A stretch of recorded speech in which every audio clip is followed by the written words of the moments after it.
minul tekkis idee Alatskivile madalseikluspark rajada tänu sellele, et kallastel on selline asi olemas.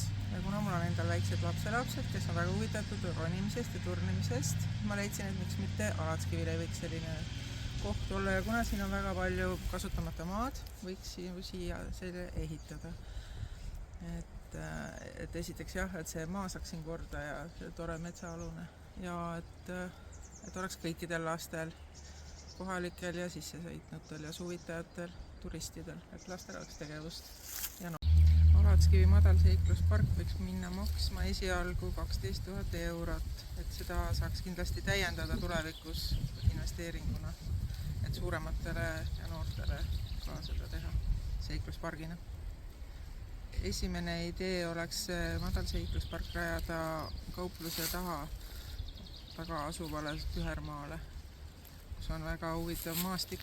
Ja teine asukoht oleks siin Alatskivil on ka stiigi ääres, et siin on ka suured puud ja tore maastik ja on suurest maanteest eraldatud.